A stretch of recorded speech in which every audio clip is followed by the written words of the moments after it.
Armored Warfare is a new game from Obsidian, which is a strategic, modern, tactical shooter. It's an armored tank game from Obsidian. You know, one thing that's exciting for us is the setting. You know, when we get to make this is a challenge for us. Like I said, we're very excited about this challenge, and one of the things that's neat when you get to make different games is adding something new. And we believe that a modern setting is new to the genre that we can really contribute to, and that's a really exciting point for us.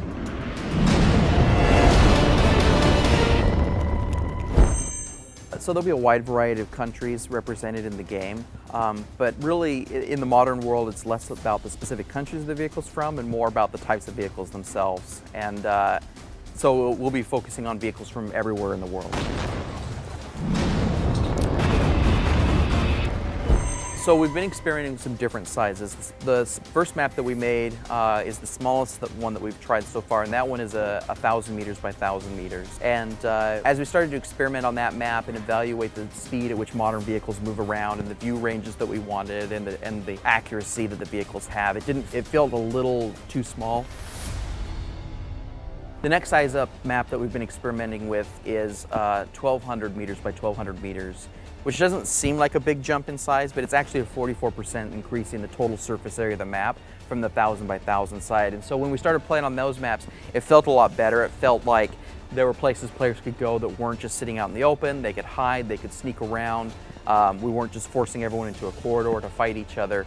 Now players actually had choices about where they went on the map and how they deployed at the start of the round.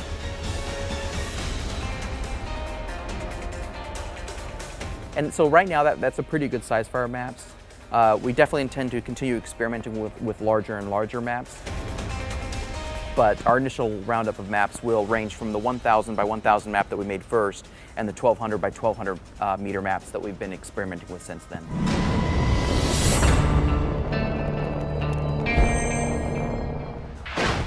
By default, we're pretty much making all the projectiles move at their real-world speed. So you have slower ammunition like heat projectiles, which kind of vary in the 3 digits, 700 meters per second to 1,100 meters per second. But you also have stable rounds, which are really fast. Those can go all the way up to 2,000 meters per second and faster.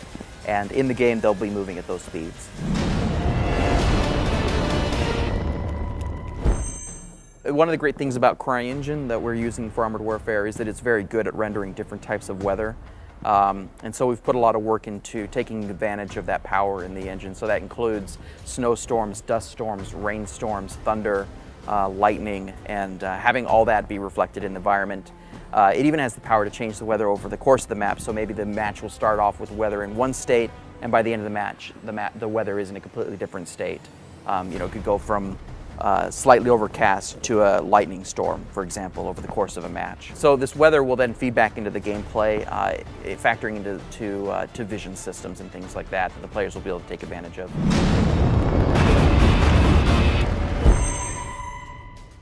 There are spotting mechanics in the game that affect whether or not enemy vehicles can see each other.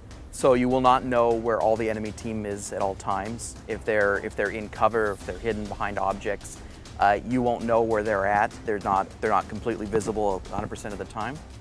And this is one of those things where players will be able to configure their vehicles depending on if they want to emphasize being hidden more, being more camouflaged. They can invest in things like camo nets, which will be visible in the game and rendered on the tanks. Other players may be more interested in investing in spotting, extending their view range, extending their ability to detect other tanks.